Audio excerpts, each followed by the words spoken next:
Hej, mit navn er Christian. I dag vil jeg fortælle om de forskellige overvågningstyper.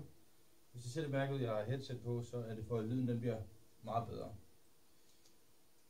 Den første og ældste type overvågning, der kom, det er analog overvågning. Analog overvågning er et råt billedssignal, der bliver sendt direkte fra kameraet via coaxkabler, via kabler, hvor der er en inderleder og en skærm, ligesom antennekabler. De sendes direkte fra kameraet og direkte ind i optageren. Det er ikke 100% analog, fordi der sidder nogle analog til digital konverter både i kameraet og i optageren. Men billedsensoren er digitale i kameraet, men resten er analog. Setupet ser typisk sådan her ud, at du har en optager, den kalder vi en DVR, det står for digital video recorder. Så har du x antal kameraer siddende rundt omkring, og jeg ved godt, der findes muligheder, der gør, at du kan lave andre setups, men det her, det er typisk lavet sådan, at du skal have et kabel direkte fra hvert kamera. Så det vil sige, at det som kameraerne de opfanger, jamen det kommer direkte ind på DVR'en. Så bliver det enten båndet direkte herinde, eller optaget inde på DVR-optageren, og gemt i x antal tid, typisk 30 dage. Og så har man en lokal skærm på, sådan så man kan se det direkte på optageren. Nogle optager, nyere optager, der kan man også få mulighed for at komme på sin telefon, selvom det er analog overvågning. Men analog er et meget, meget prisvenligt system, og koster i dag, 2016, cirka, de koster cirka 500 kroner per kamera, give or take. Så det er ret prisvenligt. Så har vi noget, der hedder IP-overvågning. Det er det nyeste skud på stammen, hvis man ser bort fra nogle ekstra småting, der er kommet på efterhånden. Men IP står for internetprotokol overvågning. Det fungerer i princippet på samme måde med, at du har nogle kameraer siddende rundt omkring, og så har du en optager stående, og her hedder det så en NVR, for en Network Video Recorder. Der kan kablerne enten køre direkte ind i optageren, som vi gør med de her to, eller så kan man sætte en switch. Og den switch kan have det, der hedder PoE. Hvis den har PoE, så leverer den strøm direkte fra switchen og til kameraerne. Så på den måde så undgår man at skulle trække separat strøm til kameraerne. Fra switchen kan man så bygge videre ud og sætte kameraer på.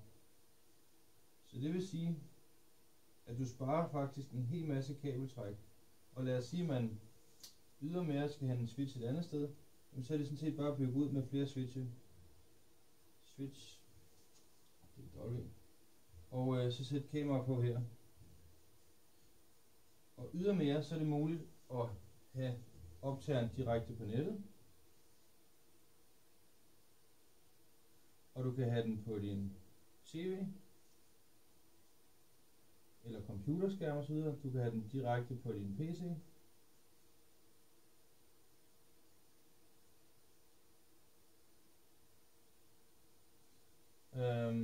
Og derudover så har du mulighed for fra web for eksempel at have det på din mobil.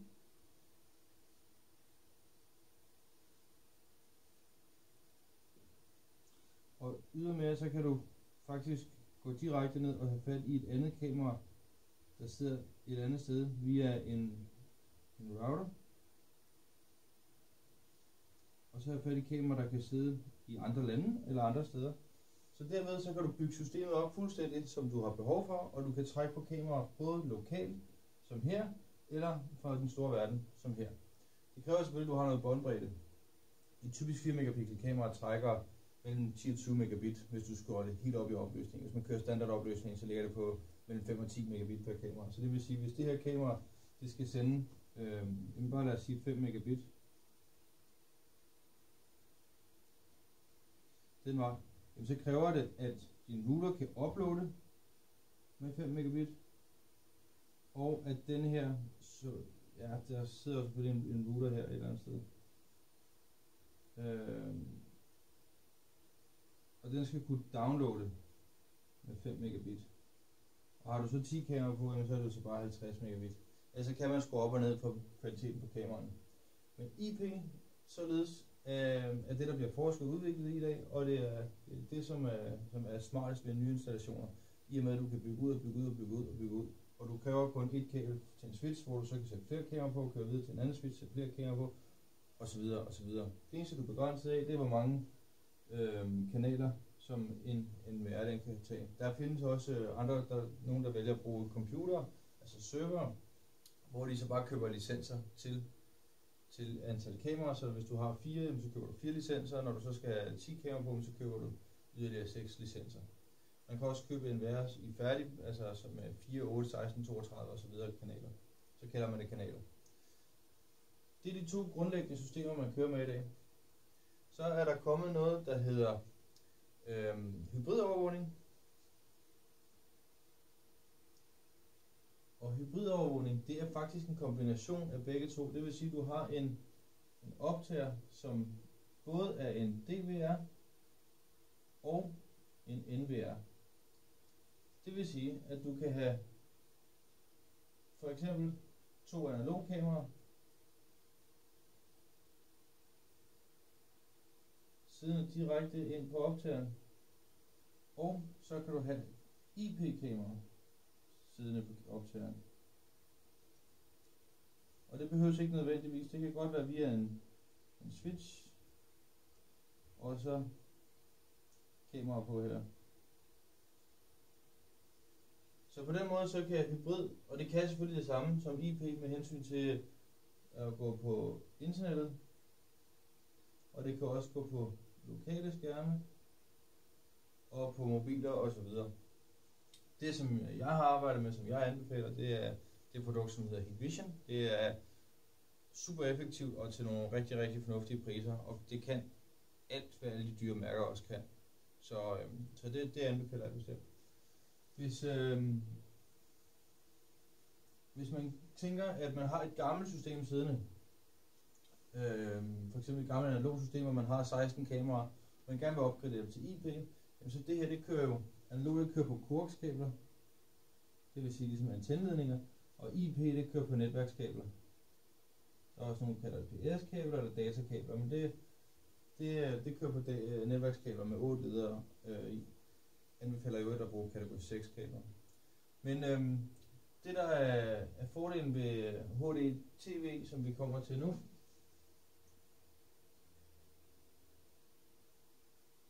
det er, at hvis du har et analog anlæg siddende, som ser sådan her ud, så har vi bare lige en lille hurtig en.